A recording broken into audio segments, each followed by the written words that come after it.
2017 में जो तमाम स्कूल्स में सेकंड शिफ्ट शुरू की गई थी, किसी स्कूल को प्राइमरी से मिडिल किया गया था, कुछ मिडिल स्कूल को सेकेंडरी मतलब हाई स्कूल किया गया था। अब हमें यहाँ के ये कहा जा रहा है कि आप यहाँ पर आएँ, हलफनामा लिखें जिसमें इस बात का आप इकरार करें कि आपने कोई सेकंड शिफ्ट नहीं रन आउट की है, जबकि तमाम स्कूल्स ने सेकंड शिफ्ट ना सिर्फ रन आउट की है बल्कि 2-2 सेशन भी निकाले हैं। तमाम बच्चों को पास आउट भी करवाया, घरों में जाके कैंपेन किए हैं, बच्चों के कुछ दाखिले हमने भरे हैं, बच्चों को पास आउट भी करवाया है। और अब हमें यहाँ पे मजबूर किया जा रहा है कि आप ये बात लिखें कि आपने कोई सेकंड शिफ्ट नहीं की है, आप मतलूबा टारगेट पूरा नहीं कर पाई थी, जिसकी वजह से आप लोगों ने सेकंड शिफ्ट बंद कर दी है। हालांकि ऐसा नहीं है, हम लोगों ने ना सिर्फ बच्चों का एडमिशन किया था बल्कि बच्चे पास आउट भी करवाए हैं।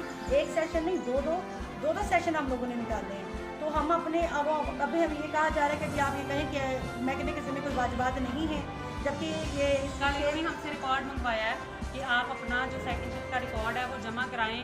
जो बच्चों के हाजिरी रजिस्टर थे, जो रोजनामचे थे, जो टीचर्स की हाजिरी थी, हम लोगों ने रिकॉर्ड जमा कराया है कि हमें अदायगी होने लगी है। और जब सेकंड शिफ्ट थी तब कई टीचर्स अपनी मददार के तहत ज़ाती पैसे लगा के 10-10 हज़ार रुपया रिक्शे वाले को किराया दे के हमने शाम तक वहाँ बैठ के पढ़ाया है और रिज़ल्ट भी दिया है। अब हमसे ये मजबूरन हमें ये कह रहे हैं कि आप हमें एफिडेविट दें, हलफनामा दें कि महकमे की तरफ आपकी कोई तनख्वाहें इस मद में पेंडिंग नहीं है, आपको इस सिलसिले में कोई अदायगी नहीं चाहिए, जबकि ये सरासर गलत है। कल हाई कोर्ट का फैसला आ चुका है कि सेकंड शिफ्ट स्कूलों को फौरी तौर पे उनके वाजिबात अदा किए जाएं। कल ये फैसला हो चुका है। इन्होंने हमसे एमरजेंसी रिकॉर्ड मंगाया और कसूर भेज दिया गया।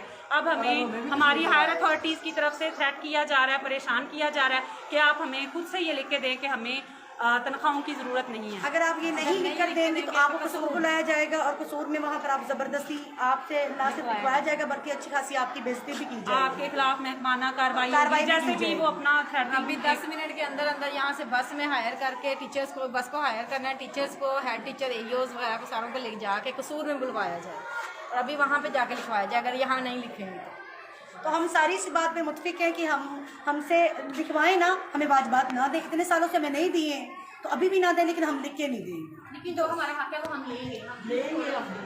अगर हमारा हक मिल रहा है तो क्यों रुकावटें डाली जा रही हैं?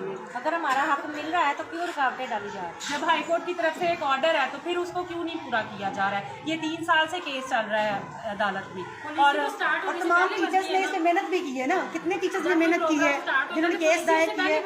पॉलिसी बाद में तो नहीं ना बनती कि जब 3 साल गुजरने के बाद पॉलिसी बनी है, तो कोई पॉलिसी है अकॉर्डिंग नहीं है। ये पॉलिसी तो पहले बनती है, अगर उसमें नहीं था तो फिर आपको जो है वो ये बात भी थी कि अगर आपके पास 80 बच्चे हैं तो आप 5 टीचर्स हायर करें, अगर आपके पास 40 से कम बच्चे हैं तो 2 टीचर 1 हेड होगी। तो हमने इसी असूल के तहत हम लोगों ने 2 टीचर और 1 हेड को हायर किया हुआ था, वो काम कर रहे थे। और अब ये कह रहे हैं कि जी पॉलिसी बनाने वाले कहाँ बैठे हुए हैं, जब सारा काम होने के बाद अब इन्हें पॉलिसी याद आ गई।